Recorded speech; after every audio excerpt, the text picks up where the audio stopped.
What's going on, guys? New comic book day. I have a giant stack today. 10 new books, 11 new books, and I picked up a hardcover. It's really DC heavy, but there's quite a few Marvel books and just a couple independent, so I'll get into it. A lot of number ones. Starting off, this is Nailbiter number 1 from Image, written by Joshua Williamson, who also writes Ghosted. That book's been amazing. I've been hearing nothing but great things about this book. Looks like it's going to be pretty gory based on the cover, which I am totally down for. It's about, I think, I'm under the impression that it's about a city in Oregon that has produced like the most serial killers in the entire country, and I think this is about why that is, which is pretty. Sounds like a pretty awesome concept. Next, this is The Woods from Boom Studios, written by James Tynion. I've never read anything by James Tynion before, and this looks pretty awesome. There's multiple covers for this, but this is the one that I wanted. Even the back cover looks pretty cool. I hope that the coloring on the inside is similar, sort of. Let me give you a little sneak peek. I don't remember the premise of this from previews. Maybe this is like a class of students and they get transported somewhere. Maybe that's what's going on in here. But this has been on my list since I saw it in previews, so really pumped to give that a read. There's a lot of number ones in here, so I think it's going to take this stuff being really special for me to stick with it, or I'm going to have to drop some other books. Red Sonja came out today. I dropped that book, at least temporarily. What else has been dropped? X Factor came out today. I passed on that. X-Force is dropped. I can't continue to make myself pick that piece of crap up. And what else? There's at least one more. Letter 44, I'm dropping that book. I couldn't even make it through the entirety of the last issue. So anyway, on to Marvel. This is The Amazing Spider-Man, Who Am I? Written by Joshua Hale Fialkov, it looks like. Let me look at the... Yeah, written by Joshua Hale Fialkov. I don't know what this is. It's free. I don't know if this is going to turn into something else or if it's just a one-shot or what.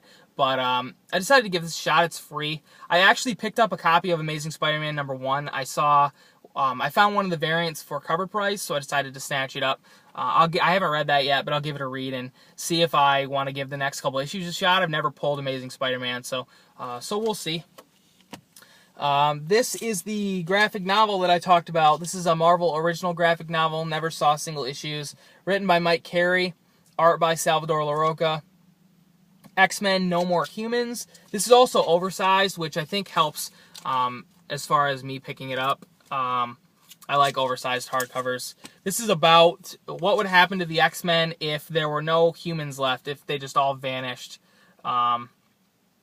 So we'll see what happens. I mean, I'm sure there's going to be some sort of conflict between groups of mutants, it looks like.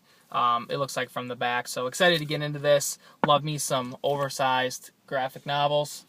I have a couple number ones from Marvel. This one is one that people are going to be hating on, I'm sure. But that's okay. This is Cyclops number 1, written by Greg Rucka. Father-son space adventure. Cyclops is going off with Corsair, having some adventures in space. What's not to like about that? It's original X-Men Cyclops, young Cyclops. He hasn't had a chance to become a douchebag yet, and I've been liking him in All New X-Men. I've also sort of been liking Cyclops in Uncanny, at least of late. So nothing to really excited about that book. We'll see. We'll see if I continue with it. Another number 1. This is Miles Morales, The Ultimate Spider-Man, relaunch and rebranding. I've read the first 2 trades of Ultimate Spider-Man, and I really, really enjoyed them. Written by Brian Michael Bendis, art by David Marquez. I really like Miles, and like I said, I liked the first 2 volumes of the last series, so we'll give this a shot. We'll see if I stick with it. Lots of number 1, so I got to be super careful about what I continue with. Next, this is Magneto number 3. I love this cover, and I love this book. It has been fantastic. More Magneto avenging crimes against mutants in his own ultra-violent way, which is pretty awesome. I do remember what happened in the last issue, so this might be the first book that I read. I just love it. I love it so much. So glad I jumped on that book when it started. Only 3 issues in. It's pretty easy to get caught up if you're interested. Next, this is Batman Eternal, number 5. Still not tired of this book. I've been loving it so far. No Dustin Nguyen or Jason Fabok. It looks like Andy Clark is on artwork, which is fine. This book's been fantastic. So moving really slowly, but it's a weekly, so that's kind of to be expected. I've loved everything about it so far, so can't wait to get into that. Definitely one of my favorite DC books that I'm getting right now. From Vertigo / DC, this is The Wake, number 8 of 10. I haven't enjoyed the last couple issues as much as I liked the previous stuff, so we'll see. I think the storylines seem to be sort of coming together, so I think that's going to do the book justice, at least in my eyes. So Scott Snyder, Sean Murphy, it's been good. Definitely check out the first trade, and I'm sure they'll do a second trade once that comes out. If you want to wait, I'm sure they'll do some sort of deluxe hardcover with all of it completed together. Next, this is Green Arrow number 31, book 6 of The Outsiders War. Jeff Lemire, Andrea Sorrentino. This book's been great since The Outsiders War started. Before then, it was lacking a little bit, I think.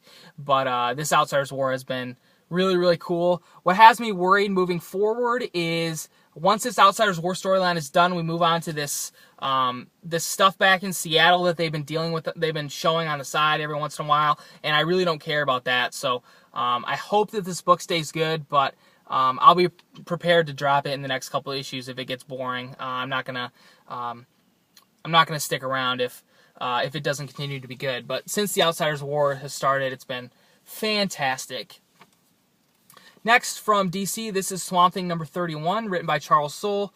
Charles Soule is going to be at Motor City Comic Con, so I'm excited to get to talk to him a bit about Swamp Thing. Swamp Thing's out of his body. He got tricked again, which is kind of it's kind of a played out storyline. I'd wish they'd do something else, but we'll see. I think this has to be close to the end of this. This is the 3rd issue of whatever it's called.